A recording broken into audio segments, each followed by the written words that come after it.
गणेशाय नमः। ओम नमः चंडिकाय नमः। दोस्तों, आज इस वीडियो में मैं आपको दुर्गा सप्तशती का प्रथम अध्याय आपको बताने वाली हूँ और ये हिंदी में बताने वाली हूँ। आप इसका श्रवण यदि करते हैं तो माता रानी का आशीर्वाद आपको प्राप्त होता है। आइए हम कथा का श्रवण कर लेते हैं। इस कथा में महर्षि ऋषि का राजा सूरत और समाधि को देवी की महिमा को बताना है। महर्षि मार्कंडेय बोले, सूर्य के पुत्र सावर्णी की उत्पत्ति की कथा विस्तार पूर्वक कहता हूँ, सुनो। सावर्णी महामाया की कृपा से जिस प्रकार मनवंतर के स्वामी हुए उसका भी हाल सुनो। पहले स्वारोचित नामक राज्य था।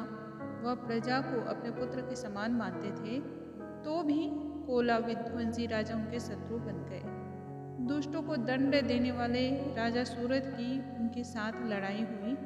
कोला विध्वंसियों के संख्या में कम होने पर भी राजा सूरत युद्ध में उनसे हार गए। तब वह अपने नगर में आ गए। केवल अपने देश का राज्य ही उनके पास रह गया और वह उसी देश के राजा होकर राज्य करने लगे, किंतु उनके शत्रुओं ने उन पर वहां भी आक्रमण कर दिया। राजा को बलहीन देखकर उसके दुष्ट मंत्रियों ने राजा की सेना और खजाना अपने अधिकार में कर लिया। राजा सूरत अपने राज्याधिकार को हार कर शिकार खेलने के बहाने घोड़े पर सवार होकर वहां से एक भयंकर वन की ओर चल पड़े। उस वन में उन्होंने महर्षि मेधा का आश्रम देखा। वहां मेधा महर्षि अपने ऋषियों तथा मुनियों के साथ सुशोभित बैठे हुए थे और वहां कितने ही हिंसक जीव परम शांति भाव से रहते थे। राजा सूरत ने महर्षि मेधा को प्रणाम किया और महर्षि ने भी उनका उचित सत्कार किया। राजा सूरत महर्षि के आश्रम में कुछ समय तक ठहरे।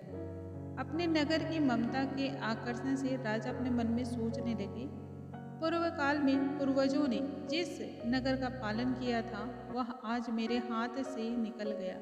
मेरे दुष्ट एवं दुरात्मा मंत्री मेरे नगर की अब धर्म से रक्षा कर रहे होंगे या नहीं। मेरा प्रधान हाथी, जो कि सदा मद की वर्षा करने वाला और सूरवीर था, मेरे वैरियों के वश में होकर ना जाने क्या दुख भोग रहा होगा। मेरे आज्ञाकारी नौकर, जो मेरी कृपा से धन और भोजन पाने से सदैव सुखी रहते थे और मेरे पीछे पीछे चलते थे, अब वह निश्चय ही दुष्ट राजाओं का अनुसरण करते होंगे तथा मेरे दुष्ट एवं दुरात्मा मंत्रियों द्वारा व्यर्थ ही धन को व्यय करने से संचित किया हुआ मेरा खजाना एक दिन अवश्य ही खाली हो जाएगा। इस प्रकार की बहुत सी बातें सोचते हुए राजा निरंतर दुखी रहने लगे। एक दिन राजा सूरत ने महर्षि मेधा के आश्रम के निकट एक वैश्य को देखा।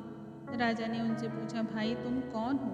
यहाँ तुम्हारे आने का क्या कारण है और तुम मुझे शोकग्रस्त अनमने से दिखाई देते हो, इसका क्या कारण है? राजा के यह नम्र वचन सुन वैश्य ने महाराज सूरत को प्रणाम करके कहा। वैश्य बोला, राजन, मेरा नाम समाधि है।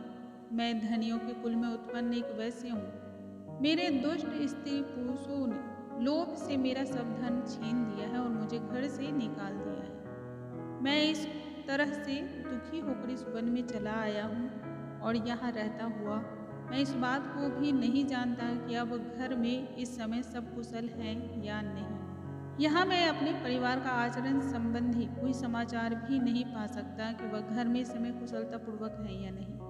मैं अपने पुत्रों के संबंध में ये भी नहीं जानता कि वो सदाचारी हैं या दुराचार में फंसे हुए हैं। राजा बोला, जिस धन के लोभी स्त्री पुरुषों ने तुम्हें घर से निकाल दिया, फिर भी तुम्हारा चित्त उनसे क्यों प्रेम करता है?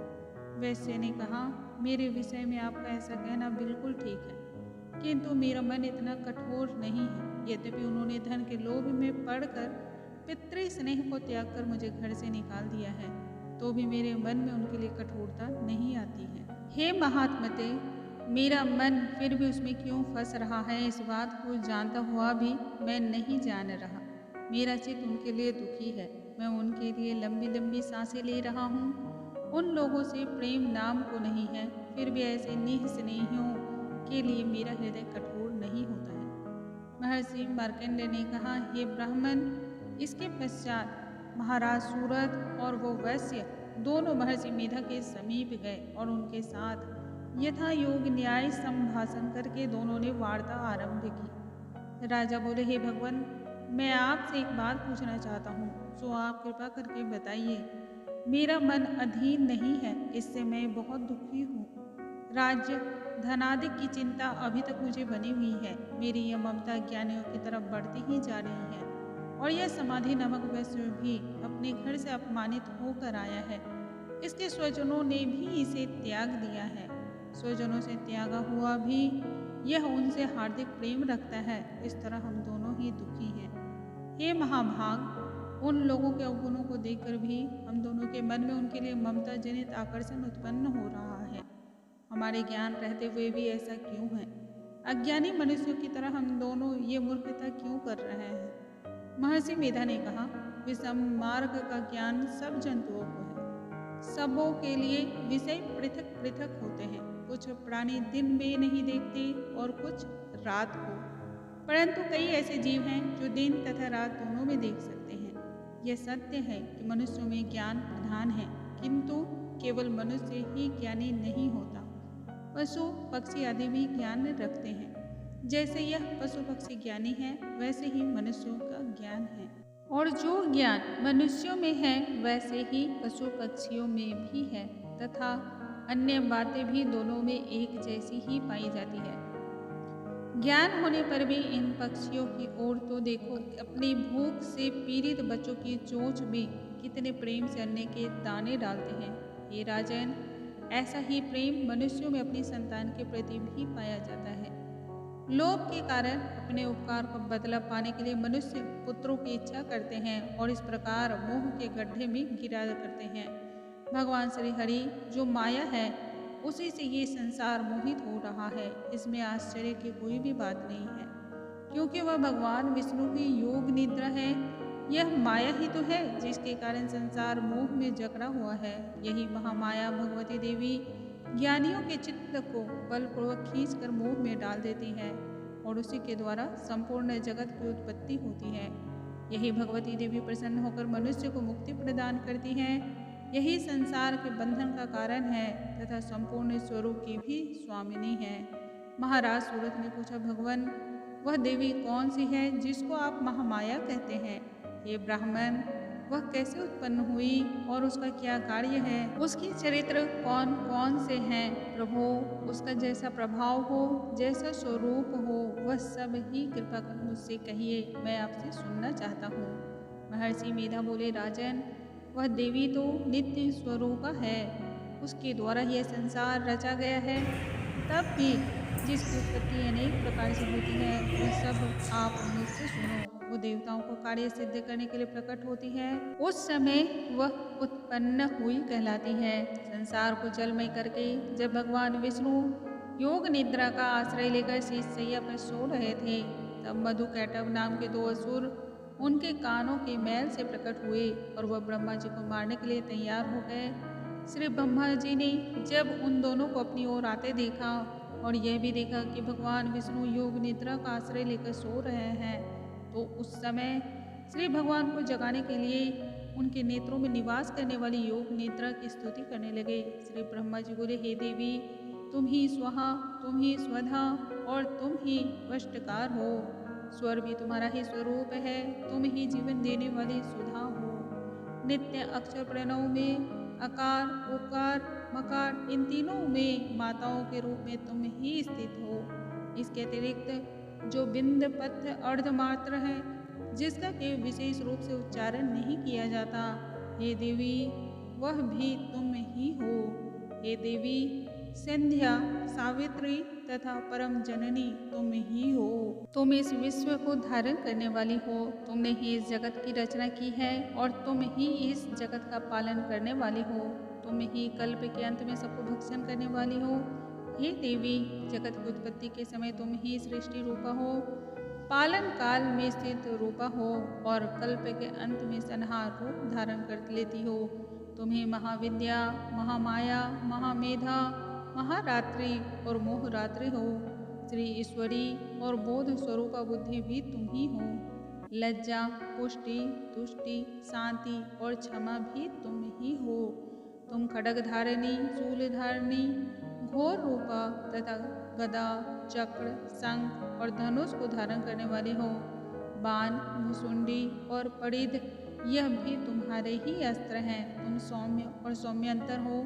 यही नहीं बल्कि जितनी भी सौम्य तथा सुंदर वस्तुएं संसार में हैं, उन सब से बढ़कर सुंदर तुम हो। पर और अपर सब पर रहने वाली सुंदर तुम ही हो। हे सर्वरूपे देवी, जो भी असत पदार्थ हैं और उनमें जो भी शक्ति है वो भी तुम ही हो। ऐसी अवस्था में भला तुम्हारी स्तुति कौन कर सकता है। इस संसार की सृष्टि, पालन और संहार करने वाले जो भगवान हैं, उनको भी जब तुमने निद्रा के वशीभूत कर दिया है तो तुम्हारी स्तुति कौन कर सकता है। मुझे भगवान विष्णु तथा भगवान शंकर को शरीर धारण कराने वाले भी तुम ही हो। तुम्हारी स्तुति करने की शक्ति किसमें है। हे देवी, तुम तो अपने इन उदार प्रभावों के कारण ही प्रशंसनीय हो। मधु और कैटभ जो भयंकर असुर हैं, इन्हें मोह में डाल दो और श्री हरि भगवान विष्णु को जल्द ही निद्रा से जगा दो और उनमें इनको मार डालने की बुद्धि भी उत्पन्न कर दो। महर्षि मीठा बोले, हे राजन, जब श्री ब्रह्मा जी ने देवी से इस प्रकार स्तुति करके भगवान को जगाने तथा मधु और कैटभ को मारने के लिए कहा, वह भगवान श्री विष्णु के नेत्र, मुख, नासिका, बाहु, हृदय और वक्ष स्थल से निकलकर ब्रह्मा जी के सामने खड़ी हो गई। उनका ऐसा करना था कि भगवान श्री हरि तुरंत जाग उठे और दोनों असुरों को देखा, जो कि अत्यंत बलवान तथा पराक्रमी था और मारे क्रोध के जिनके नेत्र लाल हो रहे थे, जो ब्रह्मा जी का वध करने के लिए तैयार थे। तब क्रोध हो उन दोनों दुरात्मा असुरों के साथ भगवान श्री हरि पूरे 5000 वर्ष तक लड़ते रहे। एक तो वह अत्यंत बलवान तथा पराक्रमी थे, दूसरे महामाया ने भी उन्हें मोह में डाल रखा था। अतः वह श्री भगवान से कहने लगे, हम तुम्हारी वीरता से अत्यंत प्रसन्न हैं, तुम हमसे कोई वर मांगो।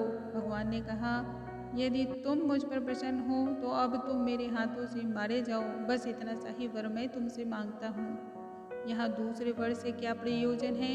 महर्षि मेधा बोले, इस तरह से जब वो धोखे में आ गए और अपने चारों ओर जल ही जल देखा तो भगवान श्री हरि से कहने लगे, जहाँ पर जल ना हो, सूखी जमीन हो, उसी जगह हमारा वध कीजिए। महर्षि मेधा कहते हैं, तथास्तु कहकर भगवान श्री हरि ने उन दोनों को अपनी जांघ पर लिटाकर उन दोनों के सर काट डाले। इस तरह से ये देवी श्री ब्रह्मा जी की स्तुति करने पर प्रकट हुई थी। अब तुमसे उनके प्रभाव का वर्णन करता हूँ, सो सुनो। प्रथम अध्याय समाप्तम। ओम ऐं ह्रीं क्लीं चामुंडाय विचे